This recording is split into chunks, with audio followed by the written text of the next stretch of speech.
I would consult on a lot of cases of serious demonic attack, most psychiatrists, because they see all these people who are deluded or just imagine demons.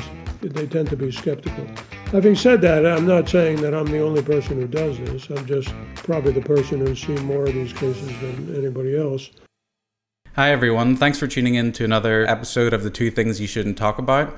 If it's your first time tuning in, thank you, and we hope you enjoy this week's episode. It's particularly interesting in my opinion. I'm joined this week by a special guest, the eminent Professor Dr Richard Gallagher. I really appreciate you taking some time to join us on the show tonight. Well, thank you for the invitation, Josh.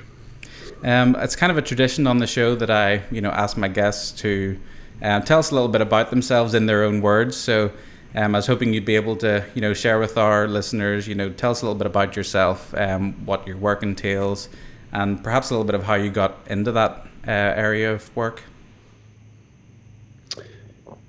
Yeah, the first thing I always say about getting into this area, Josh, is that I never volunteered. I'm not sure it's a great idea to volunteer, but let me give you some of the background. So I was brought up in a Irish Catholic family in New York City. I went to high school, very nice high school in New York City. And then I studied the classics at Princeton. I was very interested in history and literature and ancient languages, and was thinking of going on to be a professor in the humanities, but got interested in becoming a physician towards the end of my college career. And one of the things that struck me as I studied classical history and history in general was how ubiquitous belief in evil spirits were.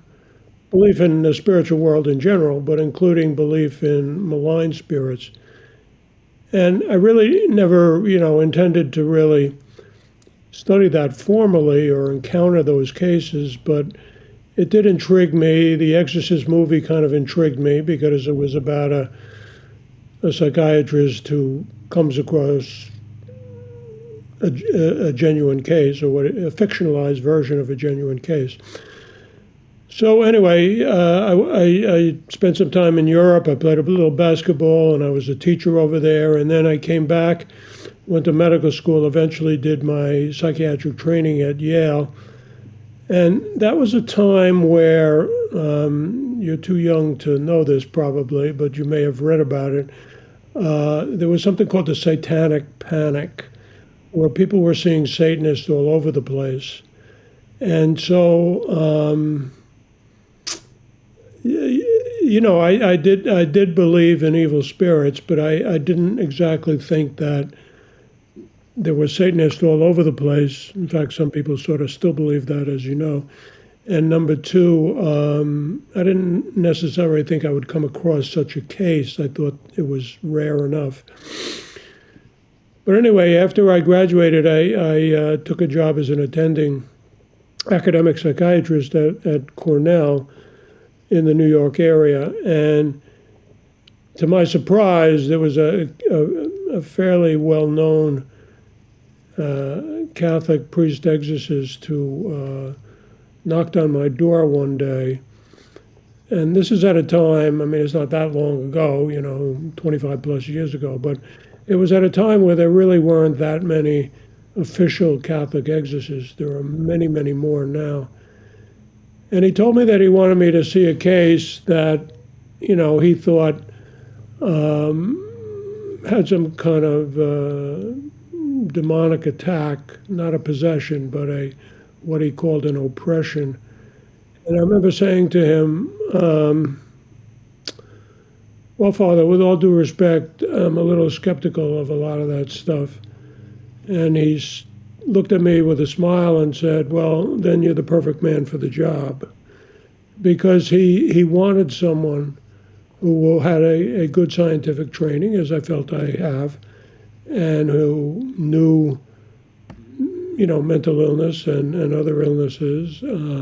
I had done some training in internal medicine as well.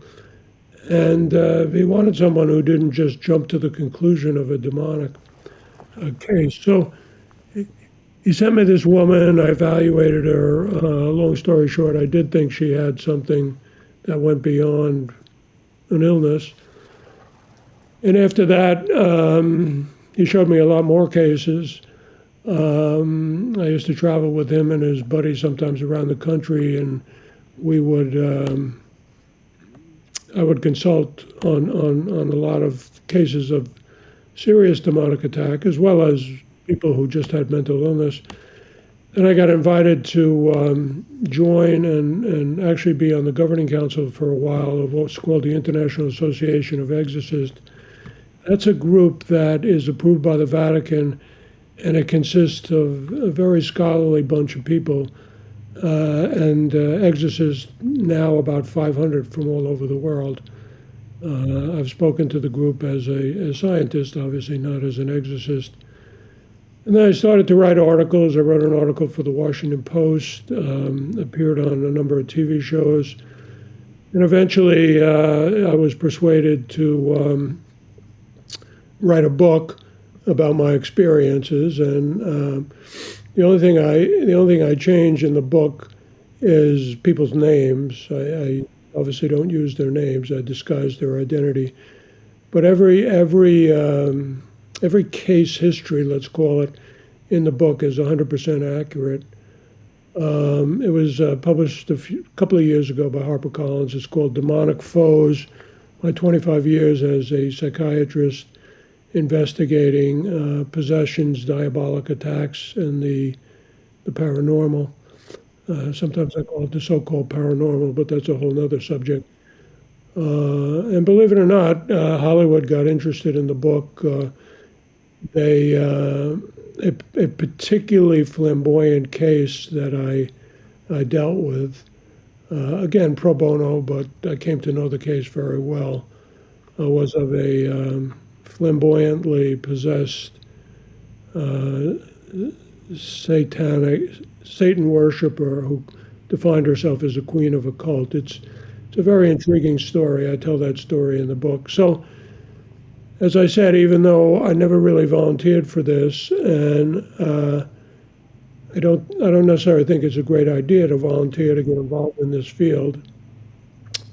Nevertheless, my academic chairman used to say that I've seen more of these cases because of Zoom and telephone, things like that.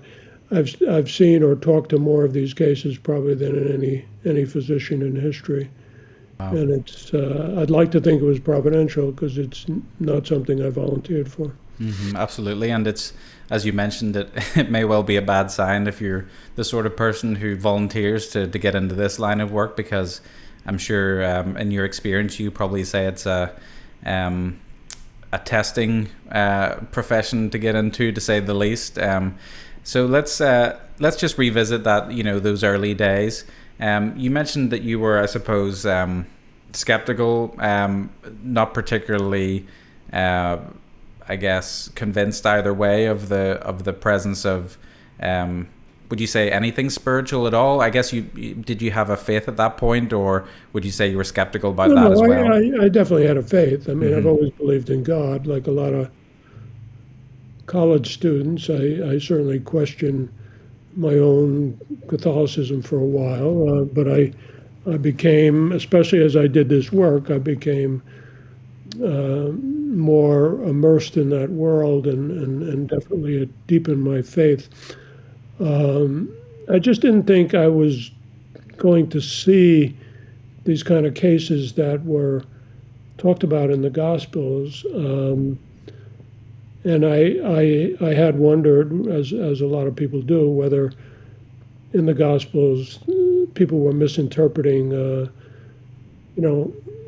cases of mental illness or neurological convulsions and all that as demonic. Based on my experience over the years, I'm absolutely convinced, because I've seen a lot of cases like the cases in the Gospel. And of course, I've also become convinced, Jesus Christ was not mistaken about this stuff, that it's kind of absurd to think he was, if you believe in him, as I do and you do, it's kind of absurd to to think of him as sharing the phony beliefs of his time. So, if anything, I think it convinced me more and more of the reality of the supernatural and of the demonic world. And were there any particular experiences that perhaps led to that curiosity in that realm, or was it just by chance that this happened to wander into your life? I know you mentioned is it Father Jacques who just turned up one day, I suppose, asking for your advice, but before that, was there more than a passing curiosity in this realm? I know you mentioned as well that you'd heard of different cultures and their interpretations of spiritual experiences. Well, I was already aware from history that pretty much every culture, every major culture in world history has believed in evil spirits. And there is even recorded record, even if they interpret things differently, there is recorded record of possessions in the majority of cultures. That's been validated by many historians and anthropologists. And I also had seen the Exorcist movie, and I knew that it was loosely based on a real case, although Blatty, the author, certainly made a fictionalized version of the case and incorporated elements from other aspects of his reading, including he read a book by a German professor of about 100 years ago who wrote a tome about literally thousands of cases throughout history with pretty good documentation. So I certainly, by the time this priest, Father Jacques, came to my office, I wasn't entirely skeptical. I just thought that a lot of these stories were exaggerated, and I didn't really think that, certainly in the course of my life, that I would see many of these cases. The only reason I've seen a lot of these cases, at least in terms of possessions, is because, I've gotten cases from all over the world come to me. And so I have an unusual, large evidence based, such that eventually I thought I should, as a doctor, as a scientifically trained physician, and I'm a big believer in science. I did believe that I should write a book about it. I always tell people there's nothing unscientific about this field. First of all, the diagnoses of these conditions, discernments, are very rigorous. Certainly the Catholic Church has a venerable manual called the Roman Ritual for helping people discern these cases, and it requires what's called moral certainty. In other words, the exorcist is not supposed to just sort of spiritually intuit that a case is involved. They really are supposed to require clear evidence of a foreign entity, such as that the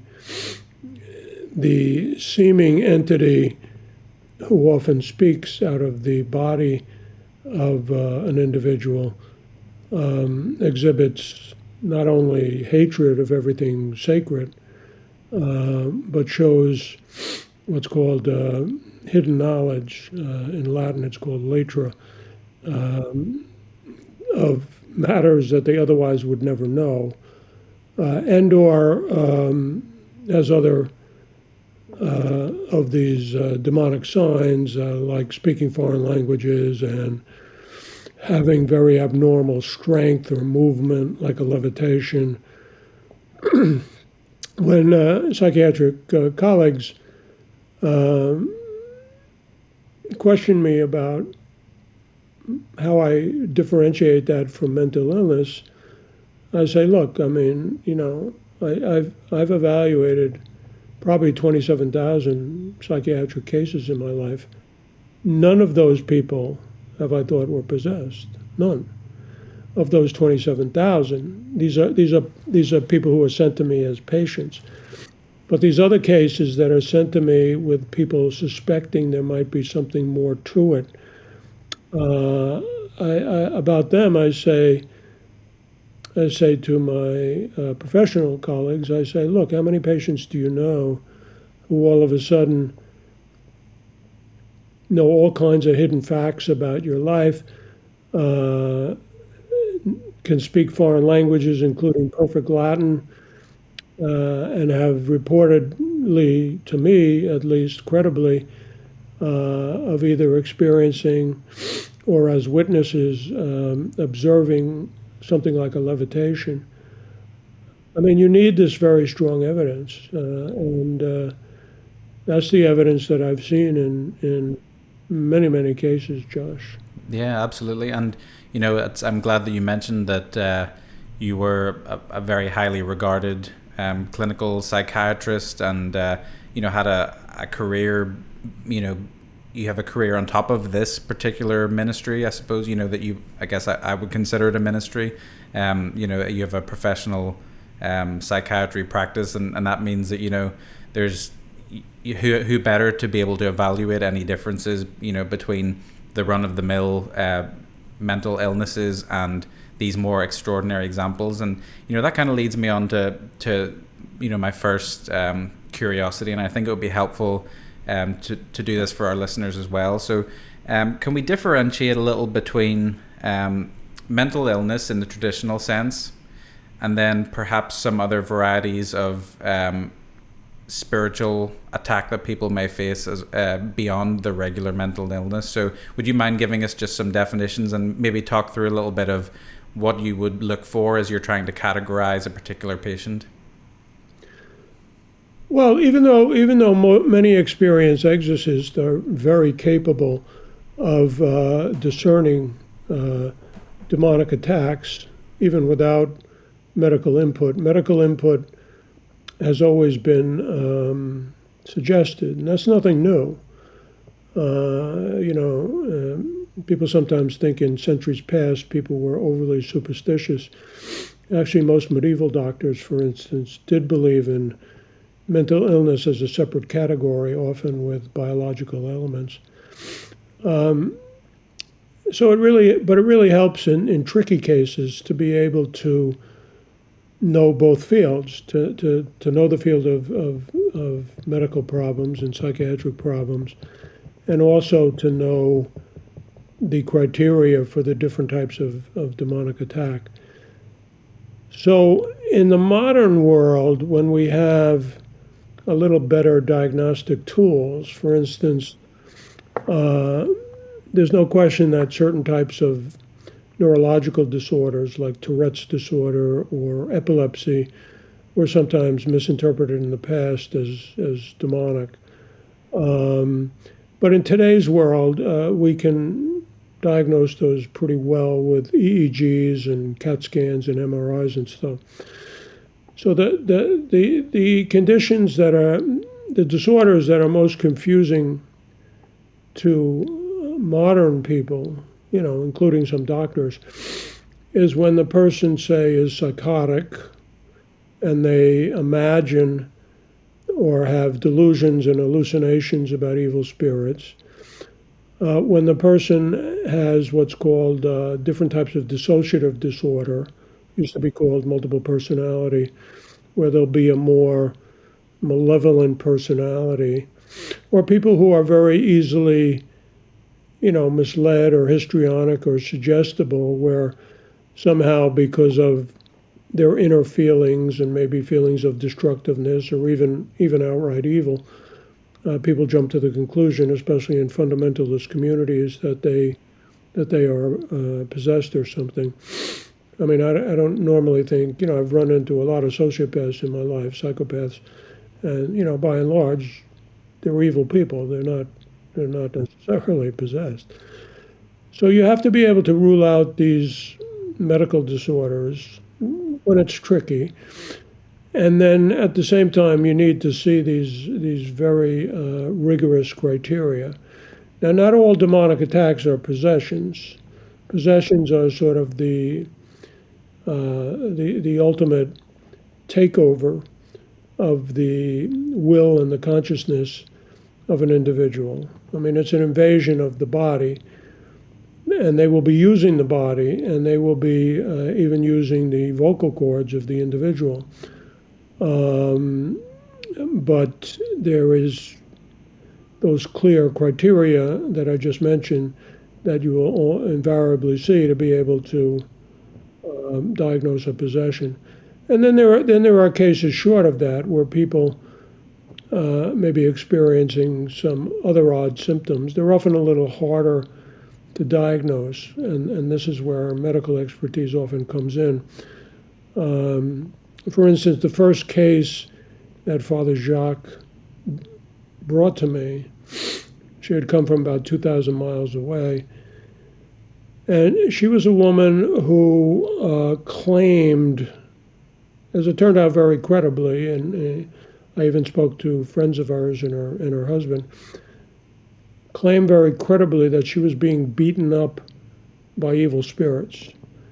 And she had bruises all over her body. So you can imagine, as a physician, I wanted to make sure she didn't have some kind of clotting disorder or blood disorders. Yeah, something like low platelets or something. So we did a workup. She was, we even sent her to a hematologist, and everybody was mystified. And I had to say to this exorcist, Father Jacques, who unfortunately is deceased, look, I mean, I can't diagnose this woman. She seems very sane and otherwise medically cleared. I can't diagnose her with a medical or psychiatric illness. And Father Jacques said to me, well, that's what we thought. We thought this was what was called an oppression. There are different types of oppression, and there are even different languages. You know, for instance, every couple of years I go to Italy, and the International Association has its own terminology. But in the book I write about what I call internal and external oppressions. External meaning a seeming attack by a invisible spirit. But you'll see the results, and some people will report being choked, scratched, bitten, even burned at times. And, so physical manifestation of that diabolical entity? Yes, it's clearly, because again, we're ruling out all other possibilities. And then other people have what's called, what I call, not everybody using the same language, internal oppression, where their senses or their cognition is somewhat affected. For instance, I write about in the book another woman who was a housewife, and her hearing was blocked, which is similar to a case in the gospel. In her case, though, the hearing was selectively blocked. So, for instance, if you said to her, I call her in the book using pseudonyms, although all the other facts in the case are accurate. If you would say to her, Catherine, which is the name I gave her in the book, Catherine, what did you do this morning? This woman was possessed, by the way. But this can happen in an oppression as well. But I said to her, which is why I'm presenting it as this internal attack on the senses in this case. I said, Catherine, what did you do this morning? And she said, well, you know, I went to the supermarket. I bought some food for lunch. She was a good cook. And some of these individuals, outside of when the demons are manifesting themselves, can have somewhat of a normal life to a degree. But if you said to this woman, Catherine, did you pray today? Or Catherine, did you go to church? She would look at you and say, I can't hear you. Wow. So the point there was that the demons were blocking her hearing. So this psychiatric colleague of mine, we had this bright idea. Let's write it on a piece of paper the question. So we wrote on a piece of paper 2 sets of questions. One was, Catherine, what were you working on this week? And she would say, well, I was getting the house cleaned, and I had to take the truck and go to the dump and stuff like that. And then we wrote on a piece of paper and held it in front of her like this. Catherine, are you trusting in our Lord, and are you able to pray today? And I still remember vividly, she looked at me in the face and said, with a sort of look of disappointment, she said, Dr. Gallagher, why are you showing me a blank piece of paper? Wow. So blocked her sight this is as well. an indication, Josh, of what I call internal attack on the cognition or mentation. The senses. And most of those occur in oppression. In this case, there's sometimes an intermingling. And in this case, this woman was actually possessed. Wow. But those are the signs you look for, and you have to be rigorous and careful. So let's say, if we talk about more, I guess you could say more normal or more mental illnesses that are encountered more commonly. So things like depression, anxiety, those kind of more, I guess, they seem to be ubiquitous these days. Often people are worried that that may go beyond a mental illness. Perhaps thoughts are being planted in their minds, or they're feeling like the depression is like a heaviness spiritually that's weighing on them. Is this something that you've had to discern between? Is this a normal occurrence, or is it a spiritual? Is there something spiritual going on? Is that something you've had to discern before? Well, you may be aware that certain types of mental illness are quite complicated. So they often have different aspects to it. In the field of psychiatry, we use what's called the biopsychosocial model. In other words, social factors can make people depressed. Physical factors, there is a brain component to it, and certain medications, for instance, can clearly make people depressed. And there's a psychological component where the person may be psychologically vulnerable. Now the question becomes, is there a spiritual component? Well, look, we are body and spiritually intertwined people. So, for instance, some people could be spiritually vulnerable, spiritually discouraged, put it that way, and that may contribute. But we don't normally think of that as the kind of cases I was talking about, these oppressions and possessions, which are known in the Catholic Church as extraordinary attacks. I mean, all of us are tempted in some ways, too. Yes. Most of us Christians, as I'm sure you're aware, believe in temptation, but we don't regard that as automatically an extraordinary attack that needs specialized help. It's part of the normal psychological and spiritual life. So that is the distinction I would draw. You can't jump to thinking everybody who is depressed or has some medical illness is being affected by demons. That's a bad path to follow. So there may be perhaps an element through circumstances that may contribute, but it's probably not the root cause in the majority of people's lives. It's probably not the chief cause. It's and this is where it's the judgment of people, including doctors. What do you focus on? I mean, we know that a lot of people who are very discouraged can benefit from medication. We know certain people can benefit from psychotherapy, and I've taught for many years at a couple of medical schools, and I teach psychotherapy and I teach psychopharmacology. I believe in that stuff too, and that's often enough to relieve people.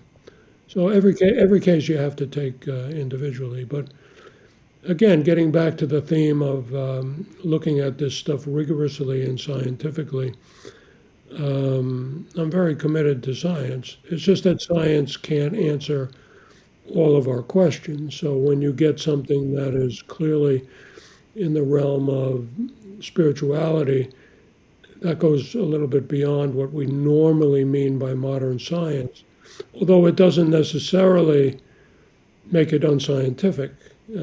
Historical knowledge, which is what we're talking about here. I mean, the cases that I'm discussing with you today and in the book, these are literal historical episodes, and they're not unscientific just because they're observational. Well, otherwise, we wouldn't believe anything in history. We wouldn't believe that George Washington crossed the Delaware. You look at the evidence for something, and most people, and they do that in their own life, and that's another type of knowledge, is what I'm saying, and that's the work I do with demonically attacked people is also based on a clear knowledge base. Mm-hmm. And how often would you say that people present themselves, perhaps they're worried or convinced that they're facing either a possession or an oppression? And how often would you say that you can rule that out, and it's would you say it's more commonly a regular mental illness that can be treated, in conventional ways, or? I mean, that's not uncommon, especially, and it's why psychiatrists are often very skeptical, because we'll see people who say have schizophrenia and they'll complain of voices. But to a skilled doctor, you can make those differentiations. I can do it fairly easily, so I'm confident that the vast majority of cases I can distinguish between mental illness and psychological problems. Although there is sometimes an overlap. I mean, a person could have both. Would you say there's a particular type of person that faces this kind of diabolical attack? Would you say there are risk factors or things that make that increasingly likely to be the case? That's a good medical term, risk factors, because it also does apply to demonic attacks. I mean, I always tell people possessions don't just come out of the blue. There's a history to it. And in addition to learning the signs and symptoms, just as you would a medical illness, you also have to take a good history and learn why this may have happened.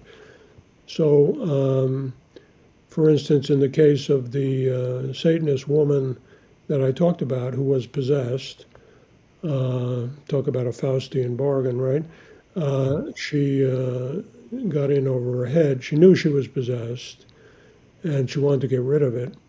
But she obviously was possessed because she had turned to Satanism. But then there are other ways of people getting involved in the occult. Trying to manipulate people, or trying to act like you can read the future. People involved with things like channeling spirits. I mean, that's really why people emphasize, as in the movie The Exorcist, the Ouija board, because the Ouija board, to some kids, it's just a game, but at its heart, it's meant to contact the spiritual world, and it does seem like in rare cases, I'm not saying it's that common, people do get a kind of response. Otherwise, this thing would have died out, So people who turn to the occult, and/or people who turn to evil. So I write about a case of a guy in the book who was a drug lord, and he was a criminal. He had not only turned to a type of Satanism called Santa Muerte, Holy Death, but he claimed that he got great results from it until he didn't. And then he was imprisoned, and after a lot of success as a criminal. And he was found in prison by the prison chaplain to be possessed. He got some help, but he eventually left prison. He was still possessed. Sometimes these cases take a while. And he really worked at it. He turned back to the church. He had been baptized Catholic, developed trust and prayer in our Lord, and he was eventually completely delivered. Whereas, by contrast, the Satanist woman I wrote about, that they're going to make this movie about, was a tragedy because she was scared of the cult and she really didn't want to leave the cult because she felt she had certain paranormal abilities, which she felt she got from Satan himself. So she was never liberated. Eventually, she died. It's a good segue into defining the paranormal. The paranormal is basically a modern term. It arose in the late 1800s because people were curious about these phenomena that eluded materialistic science, like channeling spirits or encountering ghosts and stuff like that. And basically, the so-called paranormal is a modern secularist attempt, sometimes even by religious people buy into this, of what in past eras we called spiritual, either spiritual in a good sense or spiritual in a bad sense. I found it interesting that the Satanist woman that I've been talking about, her name was Julia. I learned a lot about Satanism from her. I don't feel it's anywhere near as ubiquitous as people think it is, but some people, certain subcultures. But I asked her if she thought she was gifted because she had these kind of psychic abilities. She could even see people at a distance. That's something parapsychologists called remote viewing. She knew all about people's lives. She knew how my mother had died, for instance, many, many years earlier. And I said to her, "So you think you're gifted?" And she had what I think was a good response, a very orthodox response in some ways. She said, "No," she said, "Dr. Gallagher," and she was very respectful to me, and she always told me she'd tell me the truth. She said, "Dr. Gallagher, no one is gifted." She goes, "We get these gifts from someone else." She goes, "In my case, I get them from Satan." There are certain spiritually gifted people who may have spiritual gifts from God, but they don't get it from their innate ability. The head of the International Association of Exorcists is a very written a lot of books too. Uh, he always says these parapsychological people are all fooled because they don't know the powers that they're really dealing with. And so it's interesting that this lady Julia was very aware and almost seemed like she was working with this being that was possessing her, or she's very aware of its presence within her. Just interesting to think that she, was. It wasn't like she was going into a trance per se. It seems like she was very, almost comfortable with this being that was inside her. Well, basically, Josh, she wanted to have her cake and eat it too. In other words, the cult had become like a family for her. She was kind of in love with the male leader of the cult. She was regarded as the queen of the cult. And in addition, she definitely had psychic powers. There's no doubt in my mind. So, when I talk about some of these skeptical crowds who say there's no such thing as these psychic abilities, I know for a fact that's absolutely wrong. But on the one hand, she was not only reluctant to leave the cult for personal reasons, but she was afraid of the cult because she was afraid if she definitively left the cult, they were going to harm her. So it was a deep conflict because at the same time she knew she was possessed, and she didn't want to be possessed. But she had, in many ways, she had brought it on herself. So the priest that I work with, including Father Jacques and this other priest that she literally claimed she could see at a distance, and she demonstrated that to me once. I said to her, okay, Julia, tell me what he's doing right now. And she described him to a T, and he was doing something unusual. He was walking along a beach. He was saying his breviary. She knew exactly how he was dressed and what he was doing, even though this was unusual locale for him to be in.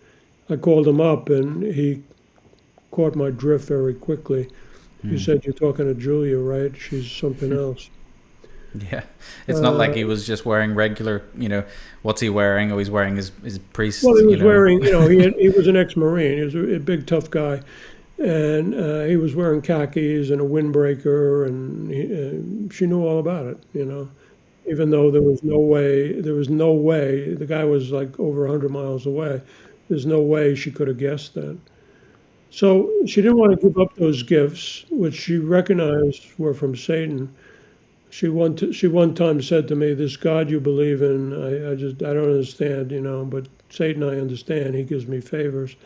So again, it was a very, very foolish bargain, but that was her choice, her foolish And choice. that leads me to, if someone, let's say they are possessed or oppressed, as a psychiatrist, as someone evaluating them, what are the recommendations that you would make for someone who is seeking treatment for this particular situation? Do you make that recommendation, or do you just give the evaluation to the priest and let them make that judgment?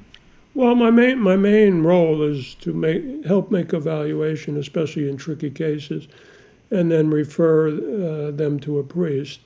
Some of them have not talked to a priest, but people have suspected they have something demonic already.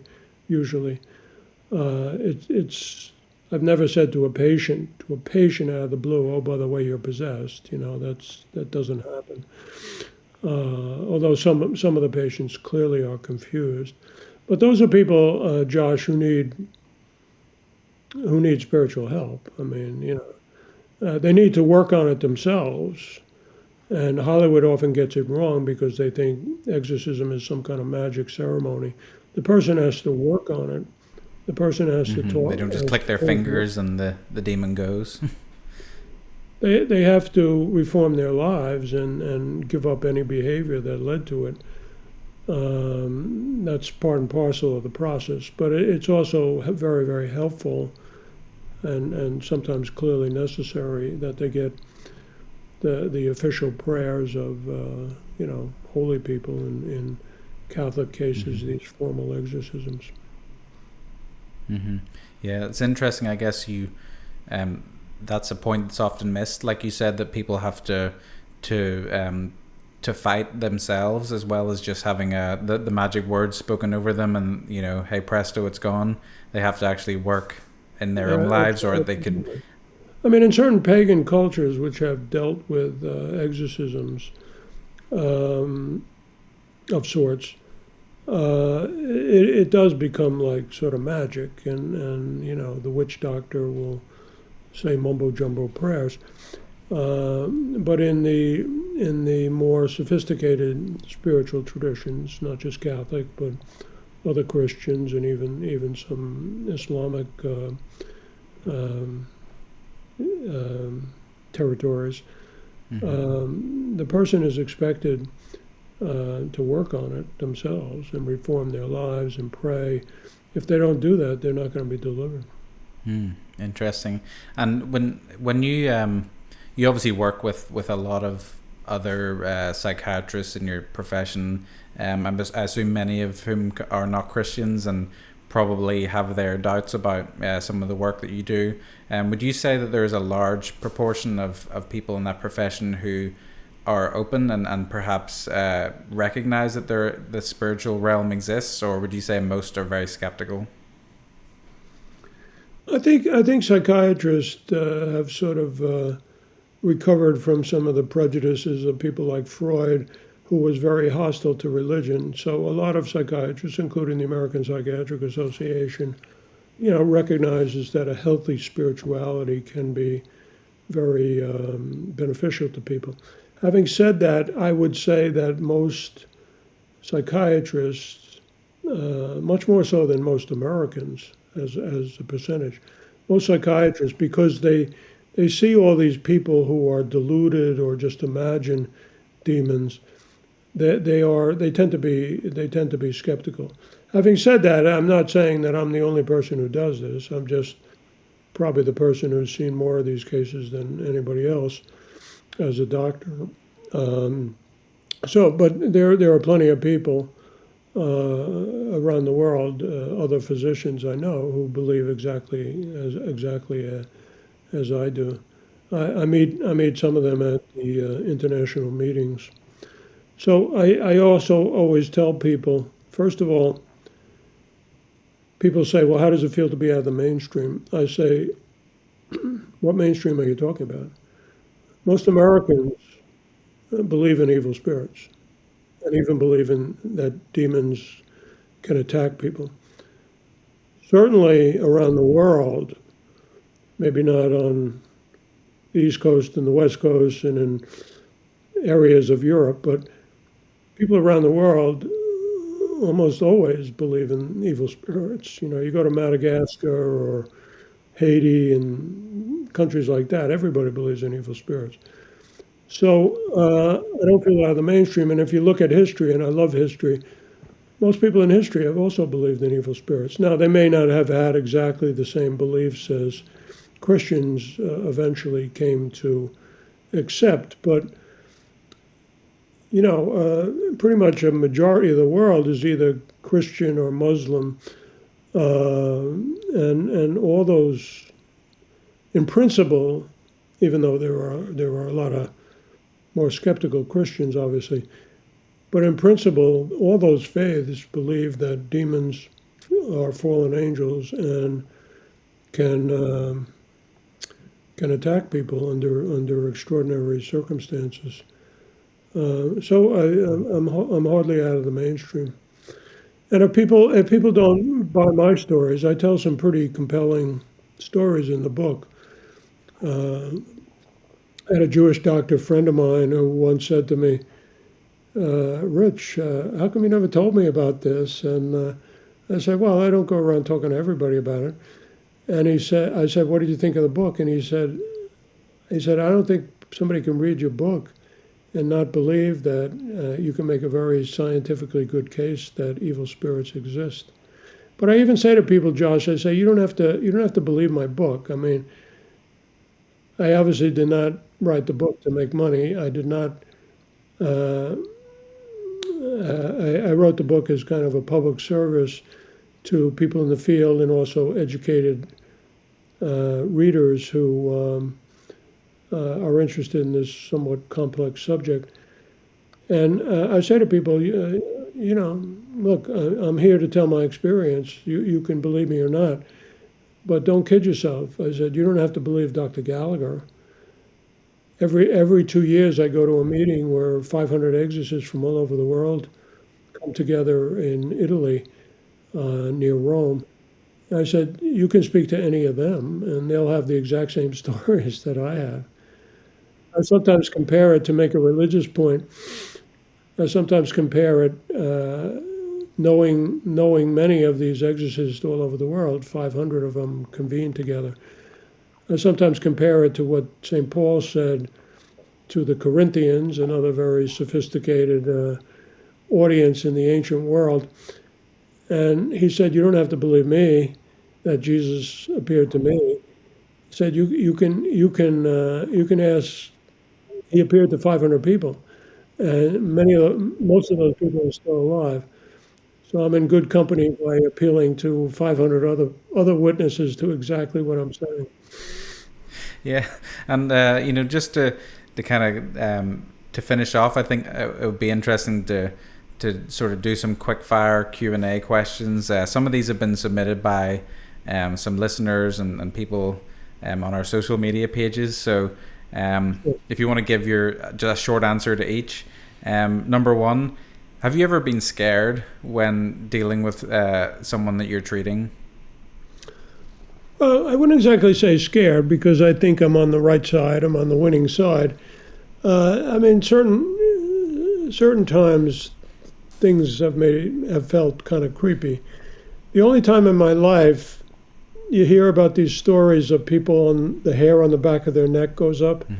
The only time that ever happened to me was I was speaking to an exorcist about a case, and I was aware of the voice that came out of the person who was possessed.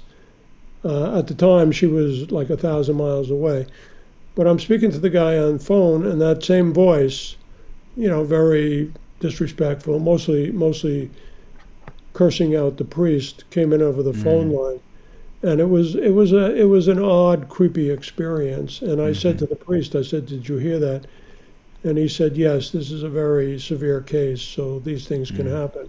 Because they do seem to have some ability to interfere with or even interrupt electronic communication, which is pretty remarkable. Wow. Next question then. What do you think of the belief that all mental health issues have a spiritual aspect and are spiritual struggles, and that they can be prayed away? Do you give any, or do you believe that, or do you? Obviously, we've talked a little bit about that. I but think prayer is always good, as we talked about before. There are some disorders, let's call it psychic disorders, that have a spiritual component, but no, I don't agree with that. I think it's highly exaggerated. For instance, we know in mental illness there's often certain brain abnormalities. We know that certain conditions are caused, for instance, by medications that can make people anxious or depressed or something. So it's clearly exaggerated to say that all emotional or psychiatric problems are demonic. I do not believe that. Is it possible for the devil himself to attack someone, in your opinion? The devil himself, meaning Satan, sure. Yes, Satan. Yeah. And many exorcists believe that he has announced his presence in certain exorcisms. I think a lot of times, he, like any boss, I think a lot of times he designates his minions to actually possess people. But what's interesting is, I have been to many exorcisms, and what's interesting to me is when the person is delivered, these demons have generally lied who they are. They may say, King Herod, or Nero, or Judas Iscariot or something. Or they may say Uncle Jimmy. And in the ancient world, they sometimes would even profess to be pagan gods and something, and things like that. So they inveterately lie, which is why they've confused so many people throughout history. But in successful exorcisms, when the commands of the exorcist force them to tell the truth, which they're reluctant about, they will often give a demonic name, like Asmodeus or something like that, which are, demons spoken about in the Bible. That's pretty compelling truth, that only when they're forced to do they reveal who they are, because you will get some commentators who say, well, people can be possessed by dead souls and all that. That have been common beliefs throughout history, but I don't believe that. I believe that pretty much all the time they're demons. What would you say are some of the biggest misconceptions or myths about demonic possession? Well, first of all, it doesn't easily happen to somebody. It's not going to just happen out of the blue. But I think the biggest myth is, as Hollywood sensationalizes these cases, they often act like it's all having to do with magic prayers, and exorcisms are not magic prayers. The exorcist will say it's not so much the prayers. It's certainly not the exorcist. It's our Lord who delivers people. Right. Now, God seems to want people to pray when they have these type of problems, but it's not the prayers per self. It's our Lord deciding when to deliver people. Dr. Gallagher, your book, Demonic Foes, My 25 Years as a Psychiatrist Investigating Possessions, Diabolic Attacks and the Paranormal, that's available in most regular bookstores, It's available Amazon. in a lot of places, including Amazon, like everything else. It's just very easy to get it. So thank you for mentioning that, and also thank you for a thoughtful interview. Yeah, and I appreciate you, coming on and joining us. And I'm a big audiobook fan, so I can recommend the audiobook version. That's how I tend to I guess read or listen to books these days. I can say it's a very well read book. I picked the guy who narrated it because HarperCollins, which is I think the second biggest publishing company in the world, they sent me tapes of a few guys, and I didn't like any of the way they narrated the samples. So I knew this terrific guy who's also a Shakespearean actor, and I asked him if he, as a favor, would narrate the book, and I think he did a magnificent job. It's very, very well done, very well recorded, and some voices are just, they would put you to sleep, but this particular book, I've been very much enjoying listening to it, so I think you made a great choice there. And to all of our listeners, thank you for listening to this episode. I hope you enjoyed our conversation, and drop a comment below if you enjoyed it, and share your thanks with Dr. Gallagher. I will surely pass that on. But that's all for this week. Thanks for watching. I hope to see you again on the 2 Things You Shouldn't Talk About. If someone came up to you and said, I don't believe any of this mumbo jumbo, would there be one story that you could quickly share that you think would be convincing to that person? Now, I've seen so much myself. I've talked to about 35 people, Josh, who swore to me, because I haven't witnessed it myself, it's that rare,